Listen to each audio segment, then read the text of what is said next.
The sound of a chair crashing to the floor was sharp enough to slice through conversation. Forks paused mid-air. Heads turned. And at the center of the room, a thin man in a frayed jacket stood silently, his shoulders hunched, face lowered. A waiter stood beside him, sneering, voice raised not for communication, but for humiliation. "Sir, this is a fine establishment," the waiter barked. "Not a soup kitchen. If you can't pay, leave. We don't serve freeloaders." A few chuckles rippled across the tables. Some looked away. Others sipped wine, feigning disinterest. But no one moved, except one man. From the back corner, someone rose quietly, the movement subtle, but the presence undeniable. He walked slowly, hands in his coat pockets. Calm, tall, purposeful. And then came the voice. "Excuse me, did I just see that right?" Every head turned again, this time not toward the insult, but toward the voice. He didn't yell. He didn't raise a fist. He simply walked forward with the kind of quiet that made people nervous. The waiter blinked rapidly. His smirk vanished. The older man, the one in the torn coat, had his hand on the glass door already. He didn't turn around. "Sir," the newcomer said gently. "Wait, just a minute." The man froze, and for a moment it was as if time itself paused with him. "What's your name?" the newcomer asked. The old man slowly turned. His eyes met the stranger's, cautious, guarded, but searching. "Henry," he whispered. "My name's Henry." The stranger nodded, then turned toward the waiter. "You didn't ask. You just called him a bum, didn't you?" The waiter stammered, caught off guard. I didn't mean to insult, didn't you?" The man's voice was velvet over steel. "You saw his coat, his shoes, so you decided his worth. You didn't see his face, or hear his name." A silence heavier than any insult fell across the restaurant. Someone near the bar whispered, "Is that—" Another voice, more certain this time, answered, "That's Keanu Reeves." But Keanu didn't flinch at the recognition. His gaze was still on the waiter. "You want him gone because he looks like he doesn't belong," Keanu said slowly. "But maybe this place doesn't deserve him." He turned again to Henry, his voice softening. "Henry, if you'll let me, I'd like to buy you lunch, and I'd like you to sit right here." Henry hesitated. The room stared. He was used to being invisible, not invited, not seen. "Come on," Keanu said with a small nod. "Let's remind them what humanity looks like." Henry's eyes welled up, but he blinked the tears back and stepped forward. Keanu held the chair out for him. A man once called a bum, now seated with dignity. And the man who did it? Just called him by his name. The waiter, speechless, backed away. Somewhere in the back, the manager peeked out but didn't dare interfere. Keanu turned towards the rest of the room, not to lecture, not to perform, but simply to say, kindness shouldn't need a camera to be real. And that was just the beginning. Because Keanu didn't just pay for lunch, he changed the entire trajectory of a man's life. But you'll see that in a moment. Right now, ask yourself, if you were sitting in that restaurant, would you have looked away? What would you have done? Would you recognize a man's worth before knowing his name? If stories like this move you, don't forget to stay with us. What happens next will show how second chances are never truly given. They're earned. The soup simmered softly in the memory. Thick, fragrant, alive. Not in this restaurant, not today, but in the one he used to run. The one where his name was printed on the wall beside executive chef. Once, long before the hunger took hold, Henry was known by another name. Chef Henri Delgado. He wasn't famous, but in a handful of kitchens across the city, he was remembered. For his saffron risottos. For the way he could coax flavor from the dullest cut of meat. For the way he spoke to ingredients like they were old friends. "Let the garlic breathe," he would say. "Don't rush the onions. They carry the sorrow of the dish." But that was before the diagnosis. before the medical debt, before the silence that moved into the house after his wife's last breath. His fall wasn't dramatic, it was quiet. He took time off work to care for her. Then too much time. Then came the missed bills, the final notice, the empty refrigerator, and finally, the eviction. One by one, the things he built fell away. And by the time he stood outside the restaurant yesterday, cold, ashamed, and starving, he was no longer Chef Henri. He was just Henry. Now, seated across from Keanu Reeves in a restaurant that had just tried to erase him, Henry kept his head low. The soup in front of him steamed gently, untouched, as if it, too, was waiting for permission to exist. "They really kicked you out like that?" Keanu asked softly. Henry nodded. He didn't want pity, but he also didn't want to lie. "I didn't come to beg," he said. "I just needed a little warmth." Keanu looked at him for a long moment, then leaned back. "You ever worked in food service?" Henry's lips curved slightly. It was the first hint of irony he'd shown all night. 32 years, I was a chef. Used to run my own kitchen, back when I had a kitchen to run." Keanu's expression didn't shift. He didn't act surprised, didn't pretend to be shocked. He just listened. "And then?" he asked. Henry shrugged. "Cancer took my wife, bills took my house, time took everything else." He stirred the soup with his spoon, but didn't lift it to his mouth. "Eventually, even your name stops meaning anything." Keanu nodded slowly. "But it meant something to me," he said. "That's why I asked."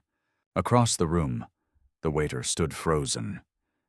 He hadn't come back to the table, but he hadn't left either.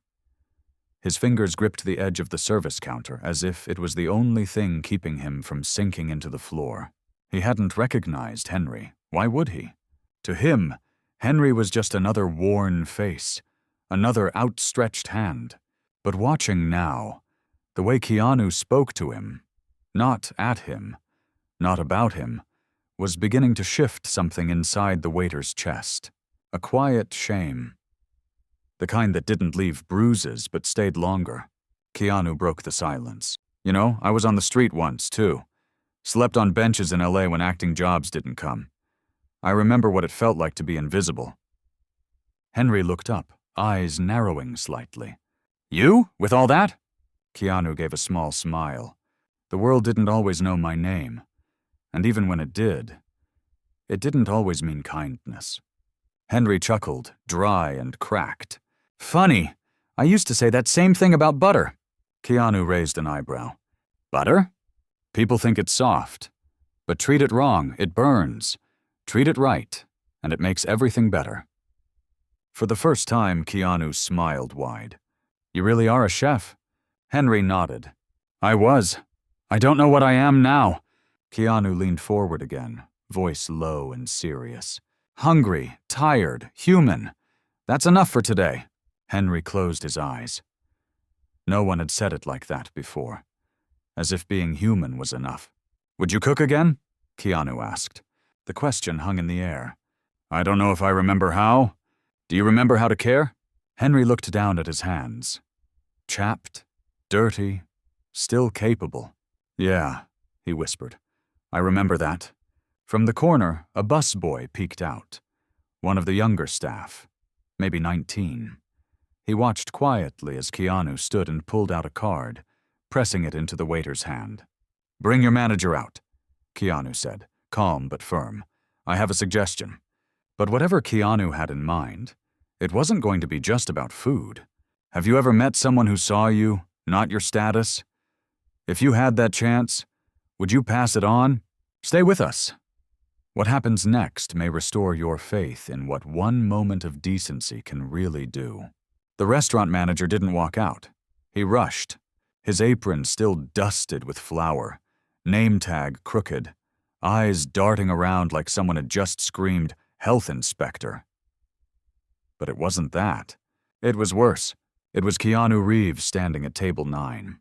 "Mr. Reeves," he said quickly, extending a nervous hand. Is something wrong with the food?" Keanu didn't shake his hand. He didn't even glance at the plate in front of him. "It's not the food," Keanu replied calmly. "It's the service." The manager looked confused for a moment, until his eyes landed on Henry, still seated, still wearing the same ragged jacket. The manager's shoulders tensed.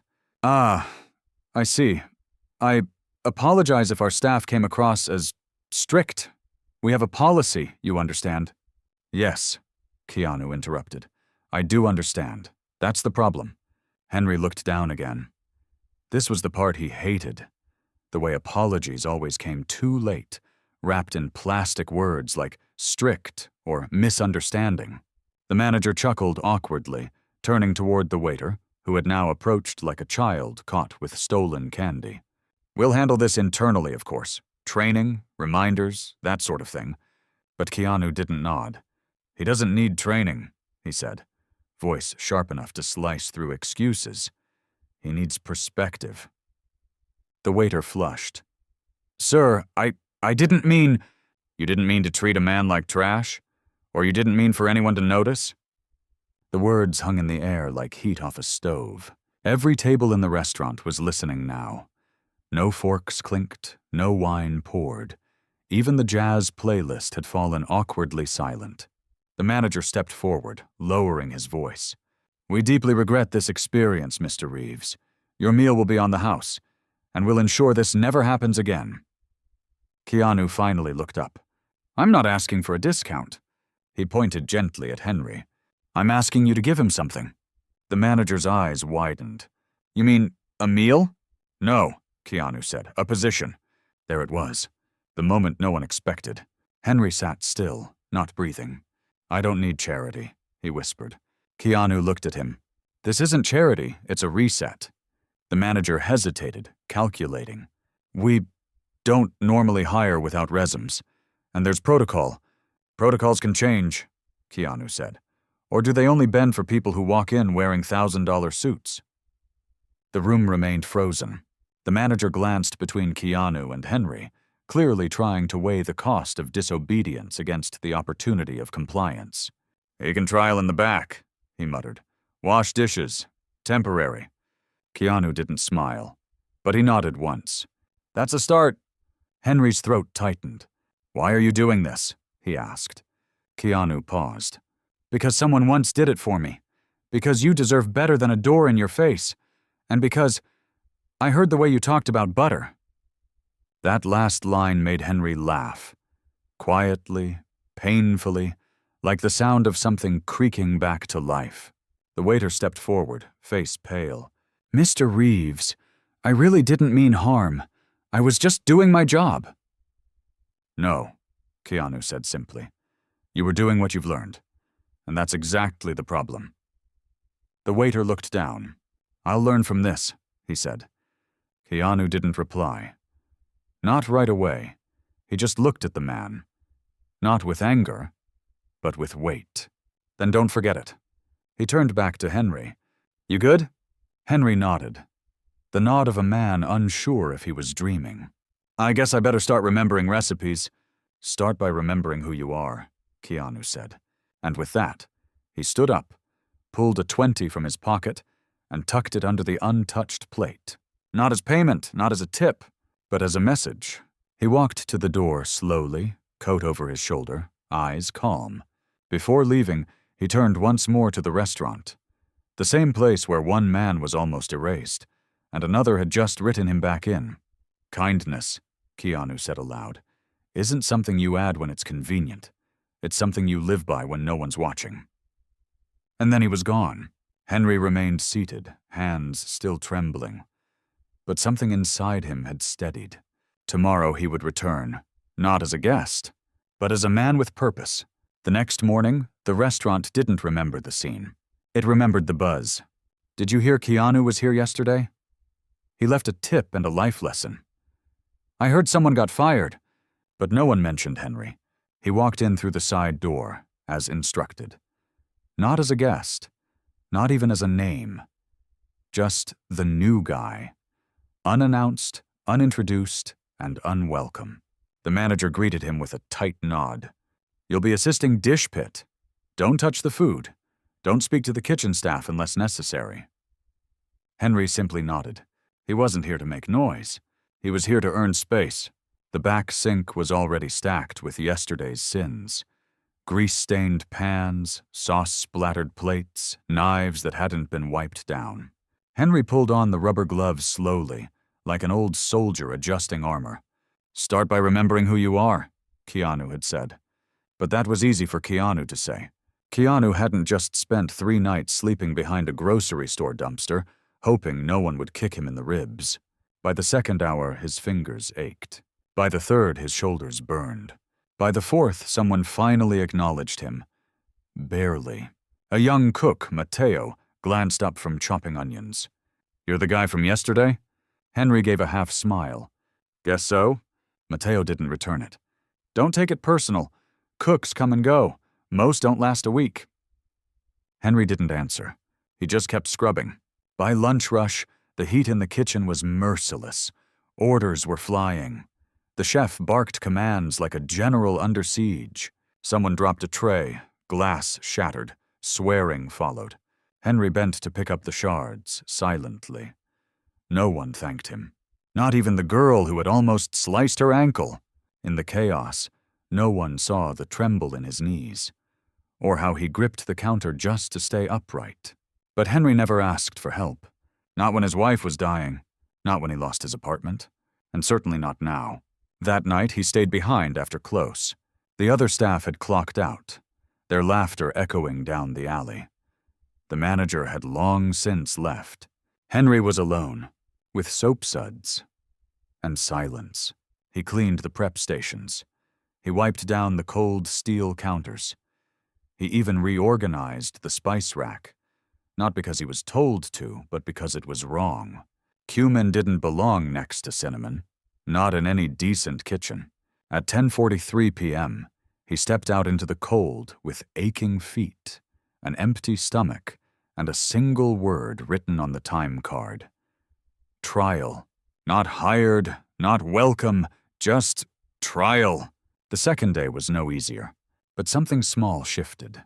Matteo, the onion-chopping cook, slid him a coffee mid-morning. "No cream, no sugar. Didn't know how you take it." Henry took it, sipped slowly. Hot. That's all that matters. It wasn't a friendship. But it was something. Later that afternoon, Lila, the waitress who had ignored him the day before, spilled water on a VIP guest. Panic seized her face. Henry, without thinking, stepped in, with a clean cloth, a steady hand, and a calming voice. "Happens to the best of us," he said. The guest laughed it off. Lila didn't. She stared at him. "Thank you, Henry, right?" He nodded. It had been days since someone said his name. That night, the manager stayed late for once. He passed through the kitchen, noted the spotless counters, the restocked line, the neatly labeled bins. He didn't say anything, but he didn't frown either. Henry slept on a cot in a shelter that week. Each night, he dreamt of eggs. Perfectly poached, edges clean, yolk bright like sunrise. He used to teach apprentices how to swirl the water, just right, to cradle the egg in motion. He hadn't touched a poaching ladle in 3 years. But his fingers still remembered. He told no one his past. He didn't need to. The work would speak louder than any resume ever could. By the 5th day, something happened. Chef Diego, the head chef who hadn't said a word all week, stood behind Henry as he arranged drying pans. He didn't greet him. He just asked one question. "You ever deglaze a pan with red wine and thyme?" Henry turned cautiously. "Yes," he said, "but I prefer shallots to onions. They hold the sweetness better." The chef looked at him, not past him, at him, and nodded. Once, Henry was wiping down the prep station when he heard it. "Chef Delgado?" The name landed like thunder in his chest. No one at this restaurant knew that name. They only knew Henry, the trial guy. The old man who washed dishes, kept quiet, and occasionally straightened the spice rack when no one was looking. But this voice, it wasn't from the kitchen. It came from the dining area. He turned slowly. A young woman stood there, her apron slightly askew, eyes wide with disbelief. Lila, the same waitress he had helped on day 2. She stood frozen, holding an empty tray, her mouth half open. "It's you," she whispered. "I knew I recognized your hands." Henry didn't speak. He never expected this. Not here, not now. But Lila was already walking closer. "I studied under you," she said, breathless. "At the Southside Culinary Program. I was 17. You taught the Thursday night sessions." Henry finally nodded. "Lila. Galloway, right? You used to burn your bechamel." Lila laughed. Actually laughed. "Only because I was too busy taking notes on your knife skills." The kitchen fell quiet. Mateo turned from the line. Even Chef Diego looked up. Lila stepped closer. "What happened to you?" she asked softly. It was not a question of pity. It was one of reverence, of confusion, of disbelief that the man who once stood in a pressed chef's coat with 20 apprentices taking notes was now standing in Crocs behind a dish rack. Henry looked down at his hands. They still trembled sometimes, but not like before. "Life," he said simply. "Your wife," Lila whispered. "You used to bring her leftovers after class. You always packed them like treasure." Henry's throat tightened. "She was my best critic." Lila nodded. Then her voice changed. Lower, firmer. "Does Chef Diego know who you are?" Henry shook his head. "I don't need him to." "But he should." That night, after closing, Lila lingered by the kitchen doorway. She didn't speak at first. Then she said, "Chef Delgado, if you'd like, I'll tell them." Henry looked at her, eyes soft. "Not yet. Let the food speak first." That weekend, the restaurant was short on hands. One of the junior line cooks called out sick. Another was late. The service window was a mess. Chef Diego muttered under his breath, then looked at Henry. "Can you plate?" It wasn't a question. It was a test. Henry simply nodded. He stepped behind the line. He tied a clean towel around his waist. He washed his hands with the precision of ritual. Then he began. He didn't rush, didn't show off, didn't speak unless asked. But his hands, oh, his hands remembered everything.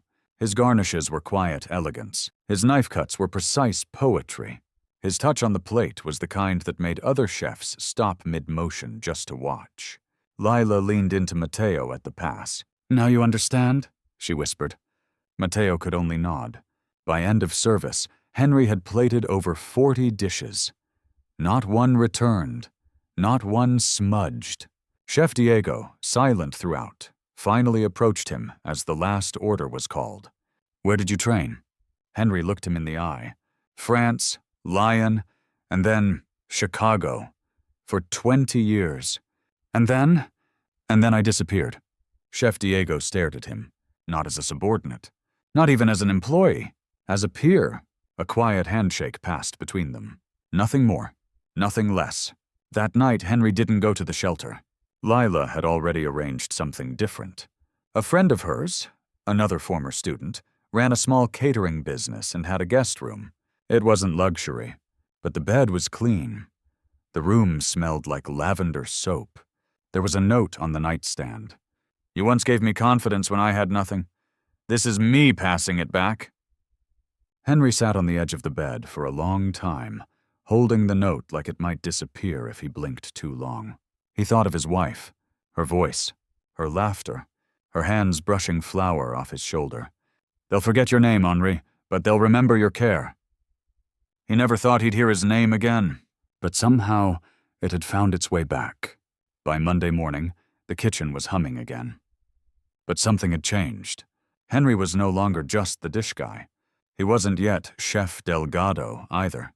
But people noticed the way Chef Diego greeted him now, with a curt nod that said, "I see you." The way Lila placed fresh kitchen towels on his station without being asked. The way Mateo asked questions now, not out of politeness, but to learn. Henry arrived early, before the ovens were preheated, before the lights were even on. He brought his own knife roll, the leather cracked from age, the blades still wickedly sharp. He unrolled it like an old soldier laying out medals, each one earned, each one familiar. He stood at a cold station and began to move, Not fast, not flashy, just right. That morning, Chef Diego approached. "Sous chef called out sick." "I can fill in," Henry replied, without hesitation. There was no ego in his voice. No fear either, just certainty. The prep team looked up when Henry stepped behind the line. He didn't shout orders, he offered direction. He didn't demand, he modeled. Oil goes after the butter. Let it carry, not coat. Let the heat kiss the meat, not assault it. One by one, the younger cooks began to mimic him. Not out of instruction, but reverence. Mateo whispered to Lila at the pass. He doesn't command, he composes.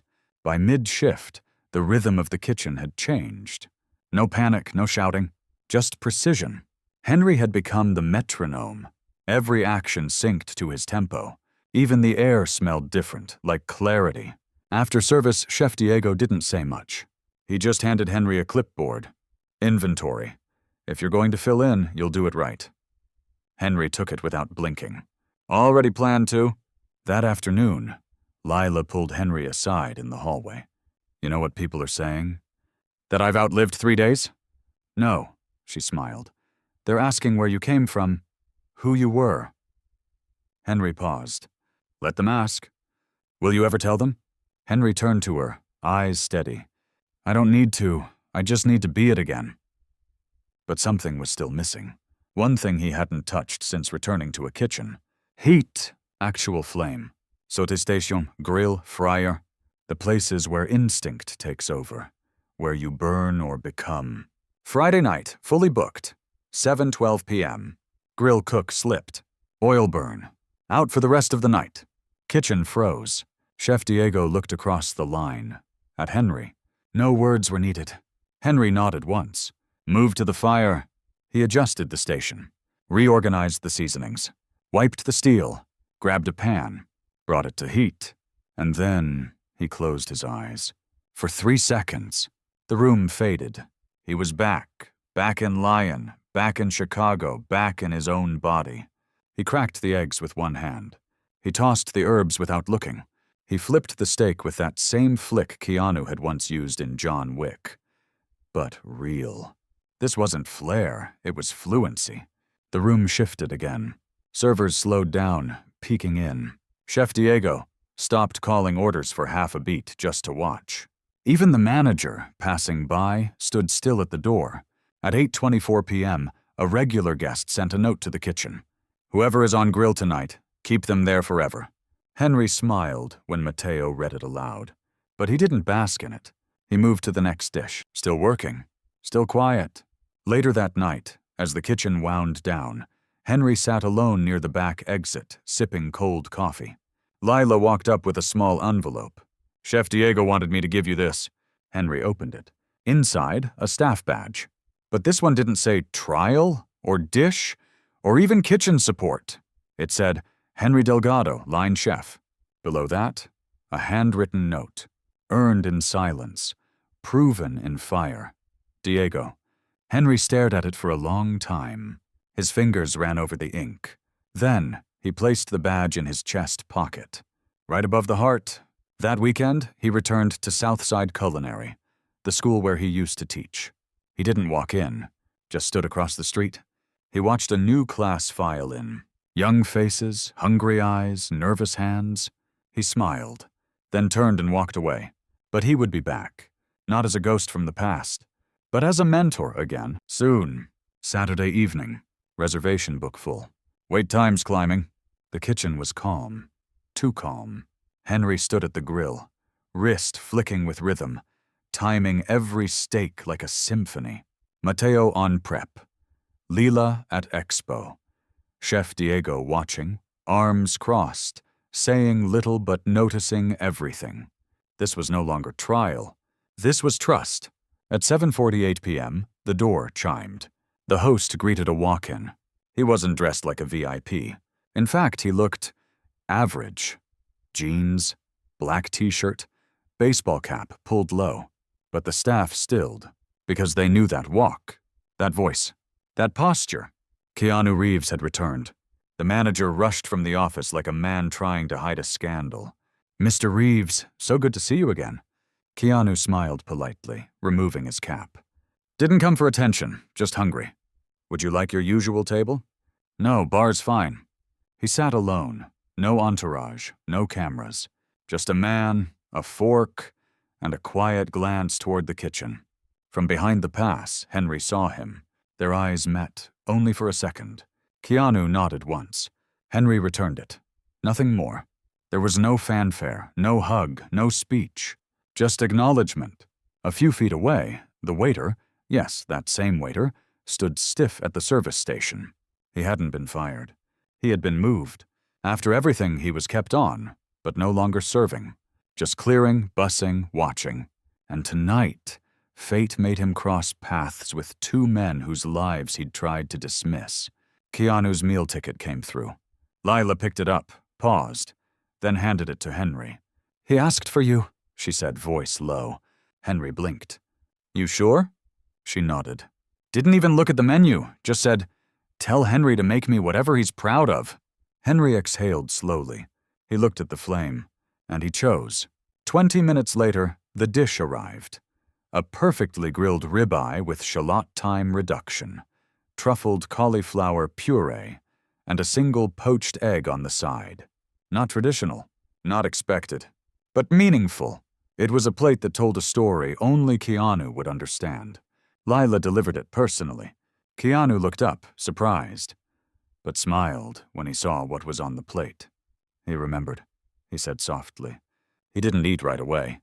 He simply looked at the dish for a moment, then nodded, like someone closing a chapter. The busboy moved to clear a nearby table. It was the former waiter. He noticed the dish. His eyes went wide. "That looks familiar." Lila didn't respond, but Keanu did. "It should. It's made by the man you called worthless." The busboy froze. Keanu turned to him, voice quiet but heavy. "Do you know his name now?" The man opened his mouth, then closed it. "Henry Delgado," Keanu said. "You might want to remember that." Then he returned to his food. Henry hadn't heard the exchange, but he felt it. The restaurant was quieter. The energy different, like something had shifted beneath the floorboards. Keanu finished his meal. Left no trace. No selfies. No public praise. Just a note on the receipt. He didn't just remember the flavor. He remembered who he was. After close, the staff gathered briefly. Chef Diego spoke for once. "From next week, Henry will run Saturday nights." There were no objections. No applause either. Just a knowing silence. Henry didn't smile. He just untied his apron and said, "See you all tomorrow." Later, in the alley behind the restaurant, Henry lit a cigarette. His first in years. Keanu stepped beside him. Neither said anything for a moment. Then, "You didn't have to come back," Henry said. Keanu shrugged. "You didn't have to stay." Pause. "But you did," Henry added. "So did you," Keanu replied. Another pause. "Was that steak as good as I remember?" Henry smirked. "Better," Keanu said, "because now it's got history." Then Keanu turned, hand in pocket, and walked off into the night. Henry watched him disappear into the shadows. Still a mystery. Still the man who didn't yell, but made the world listen. 2 weeks later, the invitation came, typed on thick cream-colored cardstock, delivered by hand, sealed with wax. It wasn't from the restaurant. It was from the Southside Culinary Institute, the place Henry used to teach, the place he once called home. "We are hosting a special event," it read, "a tribute to chefs who shaped futures, quietly. We would be honored if you joined us, not as a guest, but as a mentor." At the bottom, a handwritten note. "Some fires never die. They just wait for your hands again." Henry folded the card slowly, then pressed it to his chest. The night of the event, he stood outside the school's front doors in a charcoal button-down and spotless apron. Lila stood beside him, adjusting his collar like a proud daughter. "They'll recognize you, chef." "I hope they don't," Henry smiled. "I want them to recognize the food." Inside, the kitchen buzzed. But this time, it wasn't pressure. It was celebration. Each student had been assigned a mentor, and at Station 2 was Henry. No announcement, no grand speech. Just a cutting board, a boning knife, and a fresh box of ingredients. The first student approached nervously, They told me, you're Mr. Delgado? Call me Henry, he said. Now show me how you break down a whole chicken. The girl hesitated, then started. Wrong angle, wrong pressure. Henry stopped her, gently.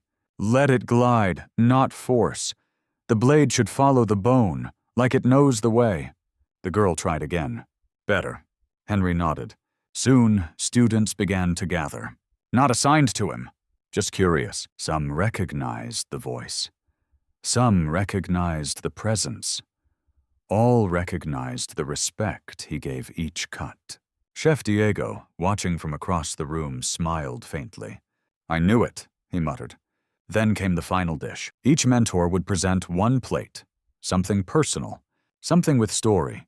Most chose classic French, some modern fusion. Henry chose eggs, a soft poached egg resting on a bed of truffled cauliflower, shallot oil, microgreens, a dusting of paprika.